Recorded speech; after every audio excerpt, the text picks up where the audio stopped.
Con este video vamos a dar comienzo al tema de los descubrimientos geográficos de los siglos XV y XVI que finalmente desembocarían en el descubrimiento para Europa y posterior conquista del continente americano. El tema de los viajes de descubrimiento hay que tenerlos en cuenta en el contexto de lo que era el mundo medieval. En esta área, que está marcada con una elipse, vemos lo que era el mundo conocido antes de la época de los viajes de descubrimiento.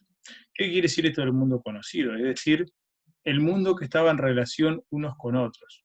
La mayor parte de Europa, el norte de África y la mayor parte de Asia, aunque no toda, estaban en contacto permanente unos con otros en vínculos comerciales, culturales, políticos y generalmente también a través de guerras permanentes, sobre todo entre las grandes civilizaciones, la Europa cristiana, el Medio Oriente y Norte de África musulmán y el resto de Asia entre distintas religiones como el hinduismo, el brahmanismo o el confucianismo.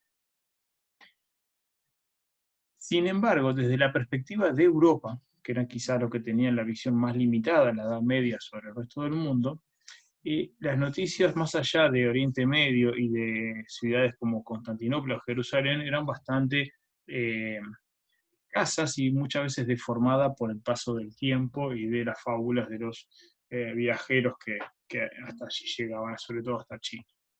De hecho, el considerado el pionero de los viajes de descubrimiento, Marco Polo, a fines del siglo XIII, realizó un viaje donde estuvo varios años recorriendo distintas partes de Asia Oriental, en particular del Imperio Chino, y fue quizás uno de los más famosos de los primeros aventureros que trajeron noticias sobre el lejano Oriente.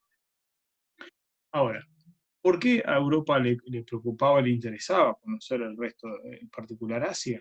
Fundamentalmente por un creciente y lucrativo comercio que se daba con las famosas especies.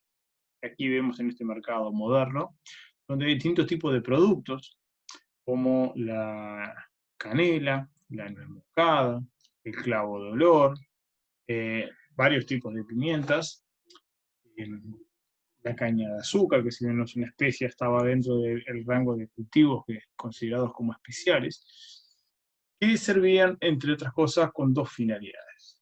Condimentar y darle más sabor a los alimentos, algo muy valorado sobre todo por la gente de la nobleza y de la burguesía, que podía pagar los precios exorbitantes que se pagaban por estos productos exóticos, y también para la conservación de los alimentos. En una época en que no existían refrigeradores, algunas de estas especies eran útiles para conservar en particular las carnes para evitar su putrefacción. Por lo tanto, el valor que podían alcanzar en el mercado europeo estos productos que venían de la lejana Asia eran altísimos. Fundamentalmente por dos razones. Porque se desconocía exactamente de dónde venían y no se podían cultivar en territorio europeo, es decir, solo se podían traer a través de largos y penosísimos viajes que muchas veces tardaban años en llegar el producto desde las islas de origen de los mismos hasta el mercado de destino. Lo mismo ocurría con la seda, un producto que durante mucho tiempo fue un monopolio de los chinos, hasta que los italianos, comerciantes italianos, descubrieron el secreto y lo llevaron a Europa. Por lo tanto, las rutas de comercio entre Europa y Asia eran fundamentales para mantener este lucrativo mercado. Y en este mapa nosotros podemos observar las enormes distancias que había. Para que tengan una idea, entre Europa y China se podían tardar cerca de 3 años entre ir y venir, así que los viajes se hicieron bastante complicados. El producto, por ejemplo, en el caso de las especias, la enorme mayoría provenían de estas islas que hoy conocemos como Indonesia, ¿sí? Donde están la isla de Java, Borneo, Sumatra, Papúa Nueva Guinea, están las Molucas, las Filipinas. De toda esta región del sudeste asiático venían estas especies y el viaje que hacían para llegar primero a la India, luego hacían escala en el mundo árabe y del mundo árabe llegaban al Mediterráneo.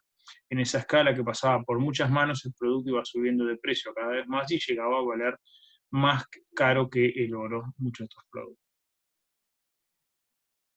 En ese contexto es que en el siglo XV va a aparecer una superpotencia en Oriente Medio, el Imperio Turco, de religión musulmana, que va a terminar conquistando a buena parte de los pueblos musulmanes de la región, sobre todo del mundo arábigo y del norte de África, y va al conquistar la ciudad de Constantinopla, antigua capital del Imperio Bizantino o Romano de Oriente, en 1453, va a bloquear el comercio que había entre Europa y el resto de Asia. ¿Por qué? Porque los turcos hacía poco se habían convertido al Islam, a la religión musulmana, y propio de los nuevos conversos tenían una visión de la religión mucho más fanática e intolerante que los árabes, que no tenían problema en comerciar con los cristianos.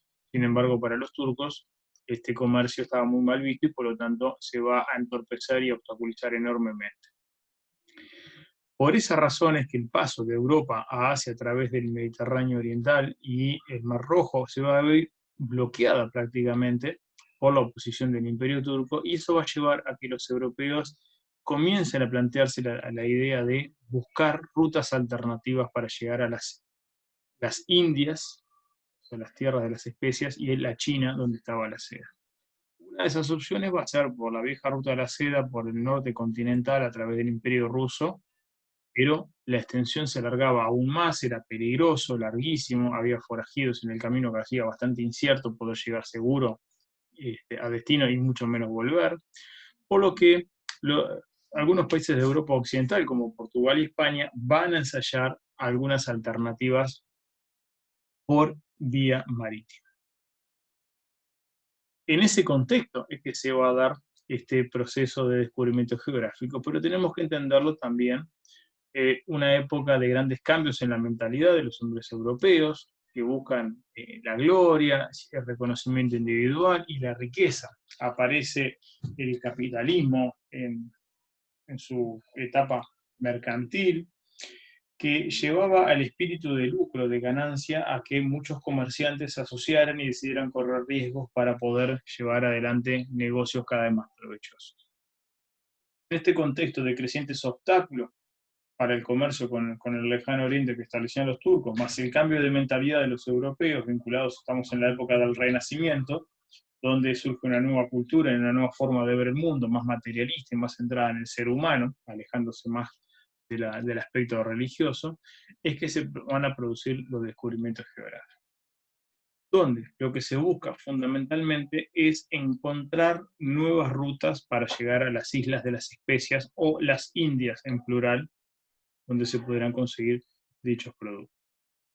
Ahora bien, más allá de la voluntad y de las ganas que podrían tener los europeos, indudablemente Europa no era una de las regiones hasta el siglo XIV más desarrolladas en materia náutica del mundo. De hecho, la tecnología de navegación que tenían era bastante primitiva y solo era útil para navegar en el Mediterráneo o en la navegación de cabotaje o costera a lo largo de toda Europa. Para lanzarse al océano y navegar sin ver costa, era necesario desarrollar una serie de tecnologías que a ese momento todavía Europa no conocía. Sin embargo, en los siglos finales de la Edad Media y comienzo del Renacimiento, se van a descubrir o, en la mayoría de los casos, a aplicar conocimientos o inventos desarrollados por otros, en particular árabes y chinos, que fueron mucho más avanzados en la ciencia náutica, y lo van a adaptar a la navegación oceánica europea. Algunos de estos adelantos tienen que ver con instrumentos, como la brújula y el astrolabio, cartas de navegación, como los portulanos, y nuevos tipos de barcos capaces de soportar los embates del océano y de transportar más y mejor carga. Y vamos a verlos un poquito. La brújula es uno de los instrumentos más importantes. Pensemos que ya de por sí en tierra es fundamental, cuando estamos en pleno campo, sin GPS y sin nada, conocer la orientación, que la brújula nos permite encontrar el norte gracias a su aguja imantada, y por definición podemos, si sabemos cuál es el norte, ya sabemos el este, el sur y el oeste, nos permite ubicarnos y trazar un rumbo en cualquier parte. En el mar, donde no hay puntos geográficos de referencia, todas las olas son iguales, es fundamental el uso de la brújula. La brújula fue un instrumento que inventaron los chinos, que se lo transmitieron a los indios, que a su vez estos se lo transmitieron a los árabes, y los árabes se lo dieron a conocer a los cristianos. En su versión más primitiva era una aguja colocada sobre un corcho que había sido imantada previamente, que flotaba sobre una taza de agua y naturalmente buscaba el polo norte magnético. Esto llevaba a que fuera relativamente fácil encontrar el polo norte. eh, con el paso del tiempo se va a ir sofisticando y haciendo más precisas y estables las brújulas, adaptándolas a la navegación, ya que ese método de la tacita de agua con el corcho y la aguja imantada arriba de un barco que se zarandeaba con las olas no es el método más eficiente que digamos. Pero va a ser un descubrimiento revolucionario este producto, esta invención, pues ya que va a permitir saber dónde uno estaba permanentemente, más allá de poder ver el sol o las estrellas, en cualquier clima era útil.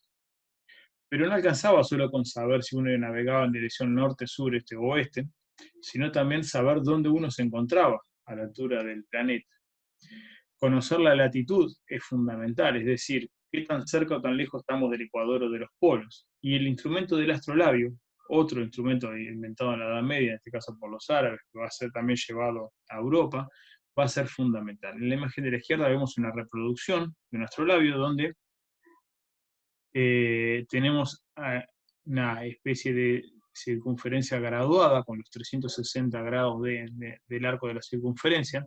En la imagen de derecha vemos cómo opera el, el observador, elige para apuntar a un astro determinado, casi siempre es puede ser el Sol al mediodía o puede ser la estrella polar en general.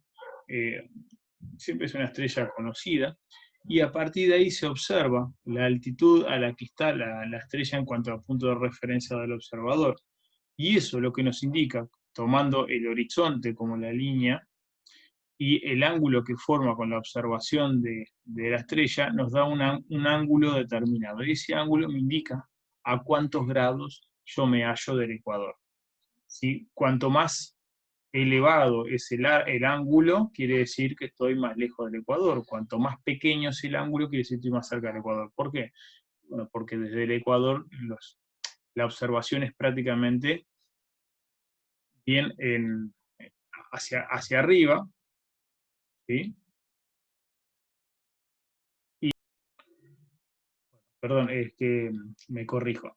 Cuanto más pequeño es el ángulo, más cerca del polo estoy, porque en realidad donde se alcanza la mayor altura de los astros es sobre el ecuador. A medida que me alejo del ecuador, la altura se va agrandando porque el punto más cercano al astro es el ecuador. A medida que me acerco al polo, este ángulo se achica. Entonces eso me lleva a poder determinar con cierta precisión la altura en el punto del planeta en el que me encuentro. No la altura sobre el nivel del mar, sino en la latitud.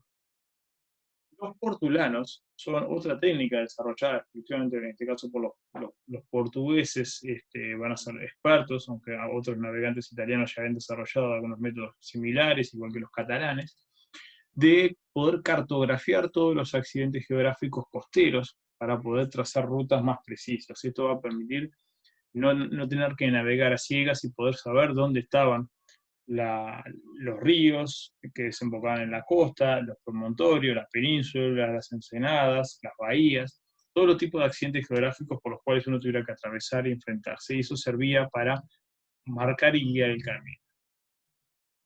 Y finalmente lo que tenemos es la tecnología naviera por excelencia, es decir, el desarrollo de nuevos barcos. Que aquí los europeos en general, pero los portugueses en particular, van a ser sumamente innovadores, sobre todo el desarrollo de la carabela, un barco famoso porque van a ser los utilizados por Colón para llevar adelante su famoso descubrimiento de América. Este barco, pequeño en tamaño, en realidad no es muy grande, es suficientemente ágil y útil para poder navegar en el océano, a diferencia de las galeras anteriores que tenían de base poco profunda y que funcionaban con vela y con remo. La carabela es más pequeña, pero utiliza solo velas y tiene una quilla más profunda, lo que permite navegar con más estabilidad en las aguas más agitadas del océano respecto a la del mar Mediterráneo. Este barco va a ser ideal para poder cruzar los océanos, aunque tiene el defecto de que, como precisamente tiene un pequeño tamaño, también puede transportar pequeña carga. Sin embargo, tiene dos grandes ventajas. El velamen complejo que tiene, ¿sí? Donde vemos varias velas cuadradas que son muy útiles para aprovechar el viento de popa o de la parte trasera que impulsa el barco hacia adelante, pero también que tiene una vela de triangular o de mesana, que que sirve para poder captar el viento cuando no viene de atrás. Por ejemplo, cuando el viento viene de costado, se puede inclinar el ángulo en el cual se utiliza esta vela para poder darle impulso al barco. Es decir, a diferencia de los barcos anteriores que solo podían conseguir buenos vientos de popa para moverse, con esta combinación de vela triangular y cuadrada se pueden impulsar prácticamente con cualquier viento disponible. Y una versión mejorada incluso de la carabela es la carraca, que va a ser finalmente el barco por excelencia del siglo XVI, donde se va a dar los grandes descubrimientos, ya que es un barco igual de práctico y de maniobrable que la carabela, pero es mucho más grande y por lo tanto tiene más velocidad, más capacidad de carga y puede transportar más personas. Esto va a ser decisivo para poder los europeos desplazarse por el resto del mundo y terminar conquistando buena parte del continente americano. Cuando analizamos las exploraciones tenemos que dividir entre lo que son las portuguesas de las españolas, porque los portugueses se plantearon la idea de encontrar un camino a las Indias bordeando el continente africano. Esa va a ser su estrategia. Y sobre todo gracias al apoyo del príncipe Enrique, conocido como el Navegante, durante todo el siglo XV los portugueses fueron organizando distintas expediciones navieras que les permitieran explorar la costa africana para encontrar el pasaje al Océano Índico y dar la vuelta, como se dice popularmente. Como vemos aquí, eh, la idea de bordear África, cuando en aquella época todavía no se sabía hasta dónde iba África hacia el sur, se creía que igual presumiblemente era mucho más práctica que bordear todo por tierra adentro, por las estepas rusas, para llegar a las Indias. Y los portugueses se van a encontrar con una pequeña gran dificultad, que es que a medida que descendían hacia el sur, con sus barcos, con sus carabelas, se encontraban con que tenían permanentemente vientos en contra, solo podían utilizar su vela de mesana o triangular, pero tenían que ir navegando en zigzag. Entonces, le va a llevar décadas poder encontrar el camino a través del descubrimiento de las corrientes y de los vientos favorables y de la costa donde poder aprovisionarse de agua y de alimentos, todo a lo largo de la costa africana, hasta que finalmente, en 1487, volvamos para atrás un poquito, Bartolomé Díaz, el primero a la izquierda, va a terminar descubriendo el camino hacia las Indias, ya que llega al cabo que él denominó de las tormentas, porque lo agarró terrible tormenta, y porque además es usual donde se mezclan las aguas del Océano Atlántico con las del Océano Índico, allí suelen, como tienen diferentes temperaturas, suelen generarse tormentas, y es una zona muy tempestuosa. Pero el rey de Portugal, para darle un poco más de buena onda al descubrimiento, lo llamó Cabo de Buena Esperanza, y hasta el día de hoy se llama así. Y de hecho allí existe la Universidad Sudafricana de Ciudad del Cabo, Cape Town.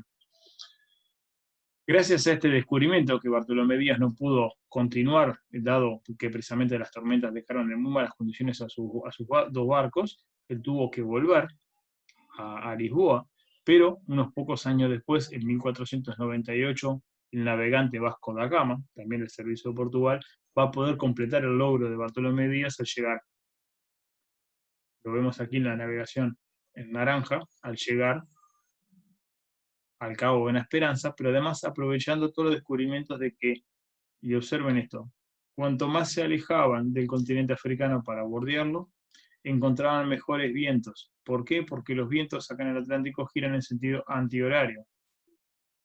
Cerca del continente africano soplan hacia el norte y más lejos, más cerca del continente sudamericano, soplan hacia el sur. Entonces, Vasco da Gama, al descubrir eso, pudo viajar más rápido y llegar, redescubrir el Cabo Buena Esperanza, bordeando la costa de África Oriental, y luego de allí, con la ayuda de un piloto de navegación árabe, poder llegar hasta Calicut, en la India. No confundir con Calcuta, que es otra ciudad. Calicut.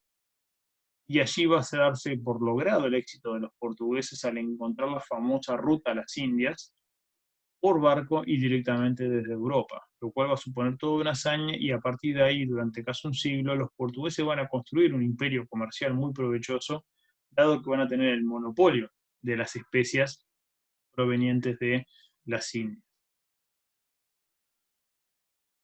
En cambio, los españoles van a empezar más tarde, de hecho tenían otros problemas.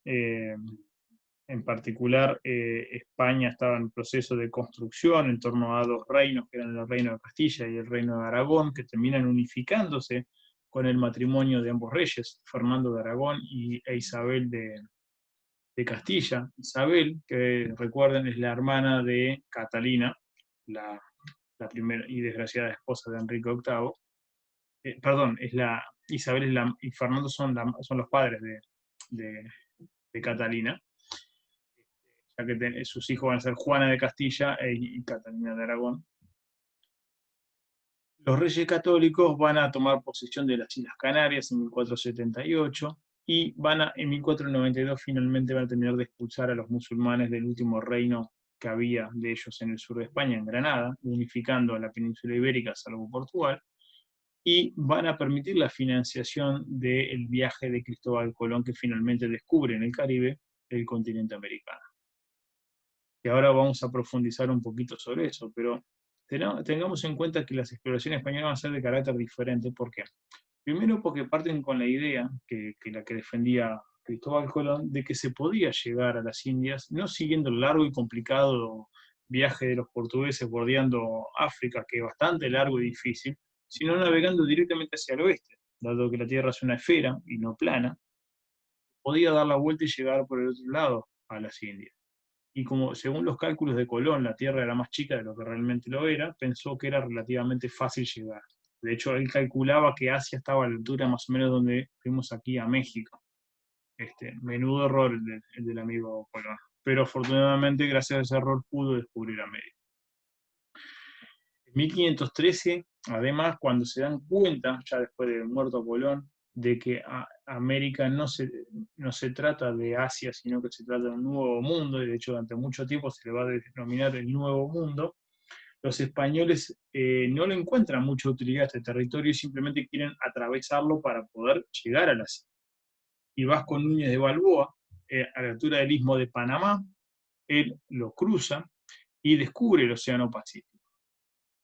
Eso le dio la pauta a los españoles, efectivamente, de que había otro océano y por lo tanto había que necesidad de atravesar este continente para poder llegar a otro lado. Por eso se le va a encomendar 3 años después a Juan Díaz de Solís que busque un camino bordeando América para poder llegar al Océano Pacífico. Y allí, explorando la costa de Brasil, Juan Díaz de Solís entra a descubrir el Río de la Plata, que él llamó Mar Dulce, porque el agua era predominantemente dulce y no salada como la del océano, aunque va a terminar finalmente pereciendo en el viaje producto de un enfrentamiento con los indígenas de la zona. Finalmente, entre 1519 y 1522, la expedición al mando de Hernando de Magallanes va a descubrir el estrecho que lleva su nombre en el extremo sur de América, donde está ahí la frontera entre Argentina y Chile con la isla Tierra del Fuego, que le pertenece también a ambos.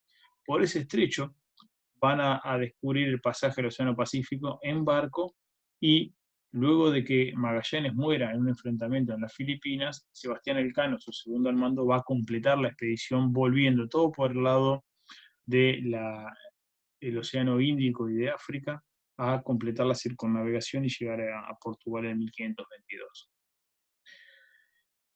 Bien. En el caso de Cristóbal Colón, es muy interesante observar que él, como yo les decía, creía de que la Tierra era redonda, como la mayoría de los navegantes y astrónomos consideraban ya desde hacía mucho tiempo. No es cierto que todo el mundo pensaba que la Tierra era plana en esa época, solo los campesinos creían eso. Los navegantes sabían por experiencia que la Tierra era esférica, por la curvatura en el horizonte permitía que los barcos fueran desapareciendo progresivamente y no de golpe. Bueno, él se le cruzó esta idea que se podía llegar navegando hacia el oeste para llegar hasta China y Japón, porque pensaba que el océano Atlántico, era el que comunicaba ambos continentes. Y accidentalmente va a terminar descubriendo el Caribe. Bueno, Cristóbal Colón, presten atención a esto para tener una idea, partió del puerto de Palos, ¿sí?, en el sur de España, cerca de Cádiz, y llegó luego de 70 días a una de las islas que él llamó San Salvador, en las actuales Bahamas. Ese viaje ¿sí? Y implicó alrededor de 6.672 kilómetros. Y le puso un tiempo de navegación que fue, durante mucho tiempo, fue récord. Recién los barcos, los veleros modernos van a poder superar en cuanto a navegación. Observen que además no parte directo hacia el oeste, sino que desciende hacia el sur, y aquí, en las Islas Canarias, reposta, descansa un poco la expedición, y luego sí parten hacia el oeste.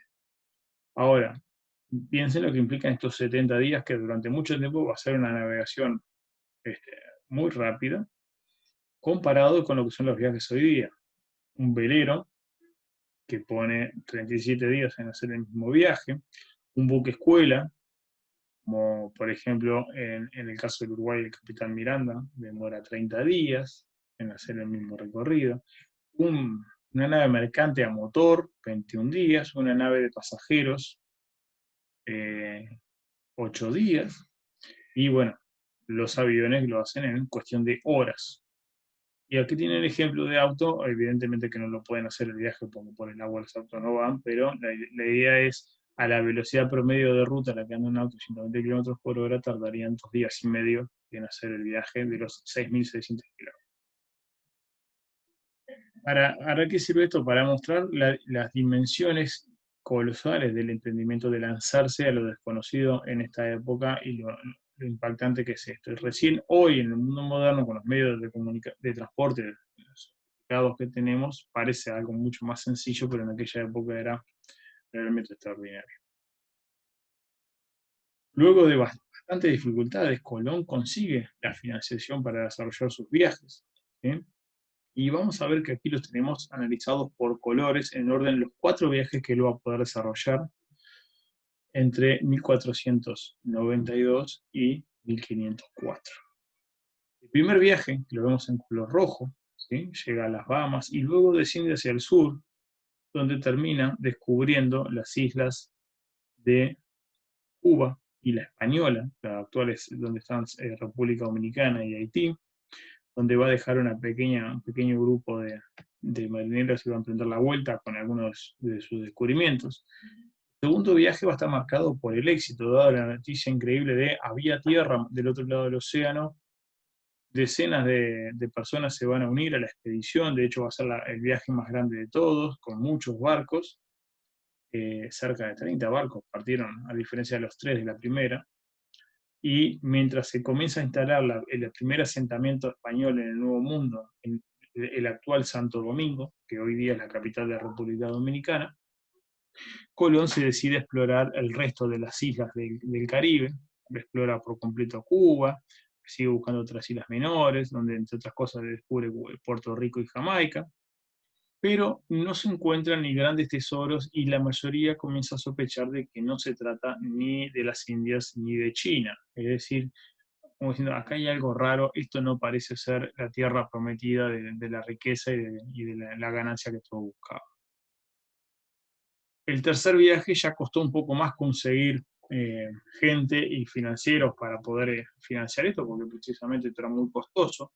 Y lo interesante es que en este tercer viaje es donde se decide explorar la costa norte de Sudamérica, lo que hoy es Venezuela, donde se explora incluso la desembocadura del río Orinoco, uno de los ríos más grandes del mundo, del Amazonas obviamente, expedición en la que va a viajar Américo Vespucio, el cual, dentro de estos viajes de exploración en torno a la costa norte de Sudamérica, va a ser el primero que va a aventurar la hipótesis de que se trata de un continente nuevo, de ahí a que después se termine llamando el continente en homenaje a este señor Américo Vespucio y no a Cristóbal Colón.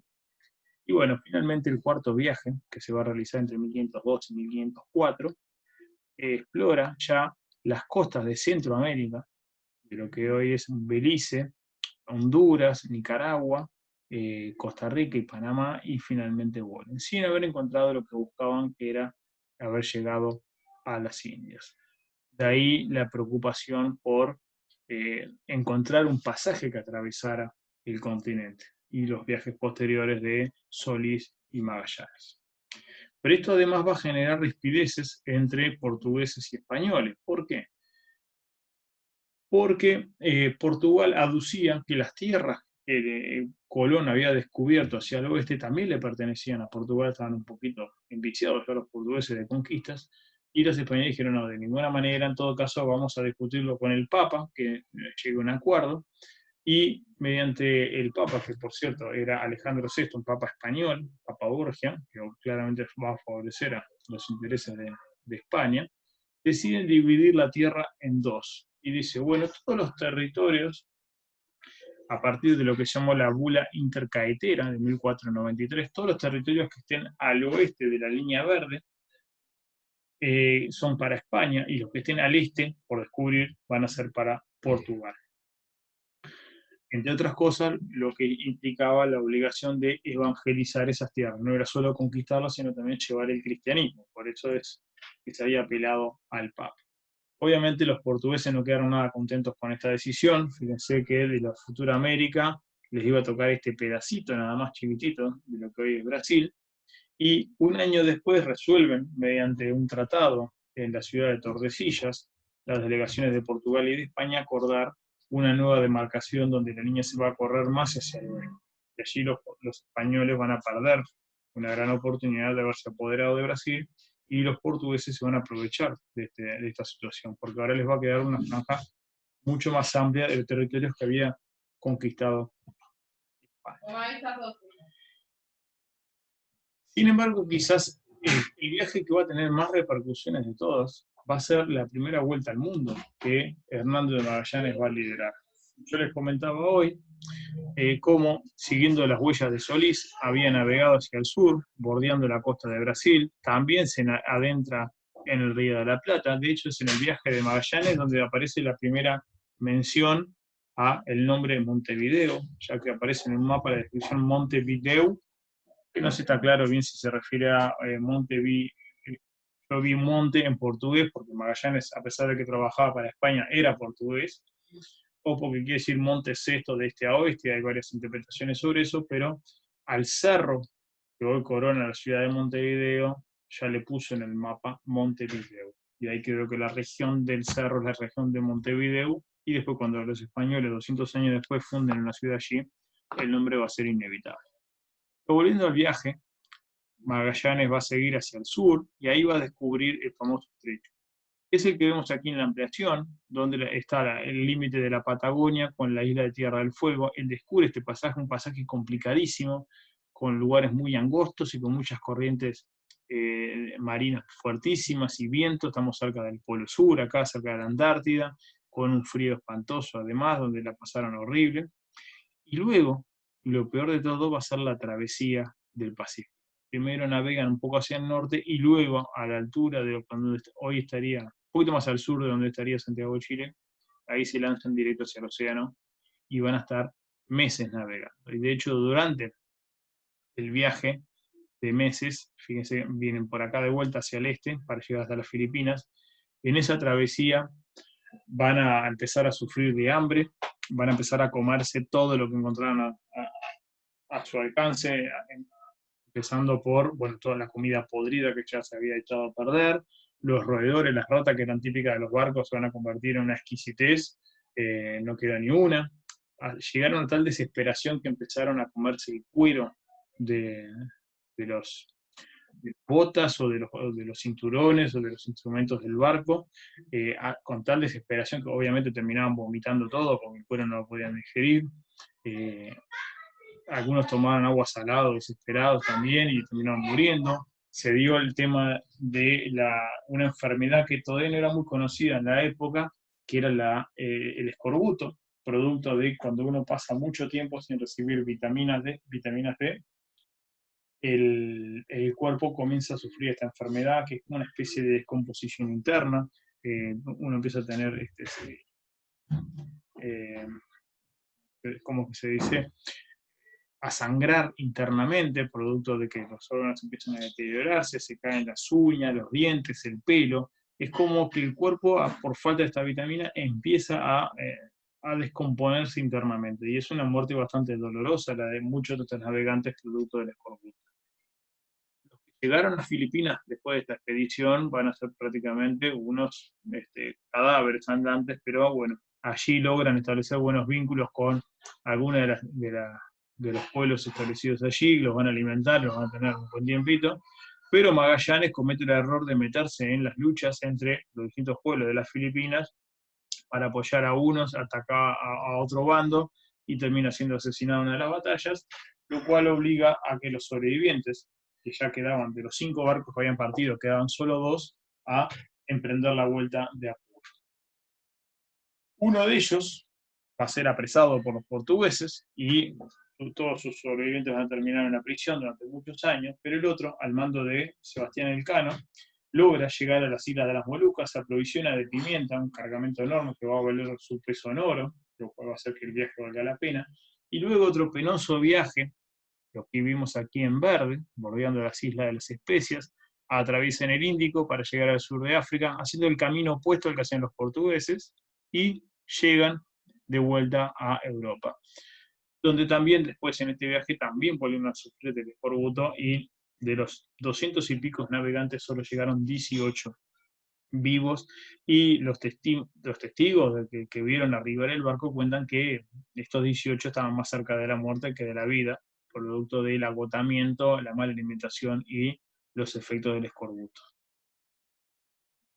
¿Qué consecuencias tuvieron los descubrimientos geográficos? Bueno, primero que nada, va a desplazar el centro del comercio mundial del Mediterráneo, que había sido en la Edad Media, al Océano Atlántico. Ahora lo importante, gracias al descubrimiento de América, va a ser las transacciones comerciales entre Europa y América.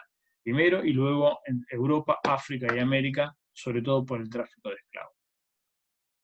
El sistema capitalista se va a consolidar profundamente en los países europeos. Las colonias de América y de África van a permitir producir materias primas fundamentales para que los países europeos desarrollen muchos de sus productos. Se va a desarrollar en América una mezcla cultural y humana muy interesante, producto del mestizaje entre blancos europeos, indígenas americanos y negros africanos, por lo cual le va a dar su carácter peculiar al continente americano, un continente mestizo por excelencia. Si bien todos los continentes lo son, América lo es mucho más que el resto. Y como último punto, el hecho de que ahora estamos hablando de una historia mundo, ya dejamos de áreas concretas y ahora los fenómenos históricos tienen impacto en todo el planeta. Por lo tanto, comenzamos a hablar de una verdadera historia mundial porque el mundo empieza a interconectarse y comienza a darse por primera vez el fenómeno conocido como la globalización. Entonces, ese contexto es lo que nos permite llevar a partir de ahí un camino hacia, por un lado, el ascenso de Europa hacia la gran potencia continental que va a ser, y bueno, el choque cultural y el encuentro con África y con América, que va a ser, por cierto, bastante traumático por la imposición y la conquista que van a ejercer los europeos en ambos continentes. Bueno, eso es todo para el tema por ahora.